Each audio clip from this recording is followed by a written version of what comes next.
We provide you the platform to turn your dreams into reality. Give wings to your aspirations with KR Mangalam University. America में सियासी हलचल एक बार फिर तेज हो गई है।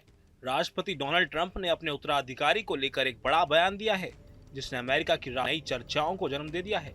मीडिया रिपोर्ट्स की माने तो ट्रंप ने साफ कर दिया है कि अगर कोई नेता मेक अमेरिका ग्रेट अगेन यानी मागा मूवमेंट को आगे बढ़ा सकता है तो वो है वर्तमान उपराष्ट्रपति जेडी वेंस। ट्रंप का कहना है कि 2028 के अमेरिकी राष्ट्रपति चुनाव के लिए उनके सबसे पसंदीदा उम्मीदवार उपराष्ट्रपति जेडी वेंस हैं।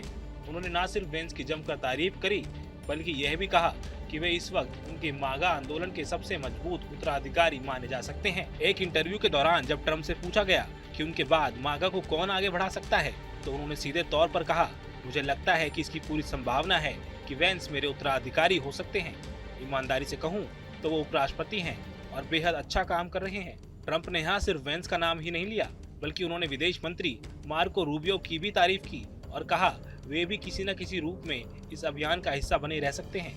यानी साफ है कि ट्रंप 2028 के लिए धीरे धीरे अपनी टीम और समर्थन को लेकर एक तस्वीर बना रहे हैं और जेडी वेंस उसमें सबसे आगे नजर आ रहे हैं। गौरतलब है कि जेडी वेंस 40 साल के हैं, अमेरिका की समुद्री सेवा मरीन कॉर्प्स में रह चुके हैं और 2023 से 2025 तक ओहायो से सेनेटर रह चुके हैं।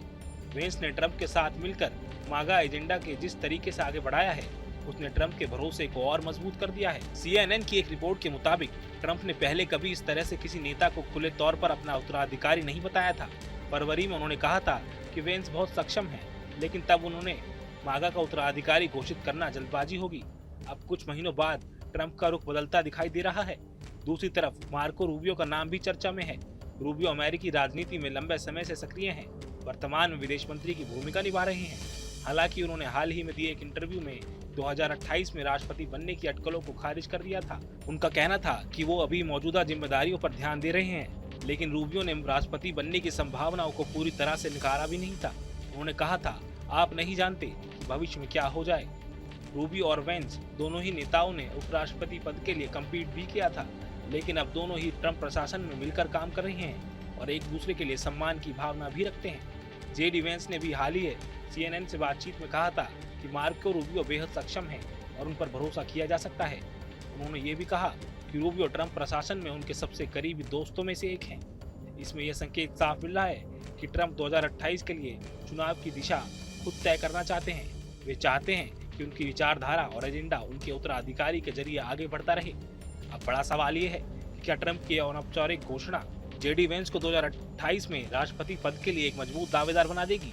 क्या मार्को रूबियो किसी तरह से इस रेस में उनके साथ या उनके खिलाफ भी खड़े हो सकते हैं?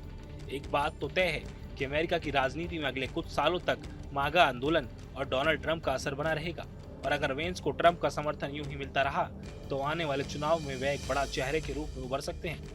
अब देखने वाली बात यह होगी कि ट्रंप के इस बयान के बाद अमेरिका की रिपब्लिकन पार्टी में क्या हलचल होती है और बाकी नेताओं की इस पर कैसी प्रतिक्रिया आती है। जहां भक्ति है हर शब्द में, कथाओं में छिपे हैं दिव्य रहस्य और ज्योतिष देता है जीवन को दिशा। धर्म से जुड़ी हर बातों को जानने के लिए हमारे चैनल स्तुति को सब्सक्राइब करें। चैनल पर जाने के लिए इस लिंक पर क्लिक करें।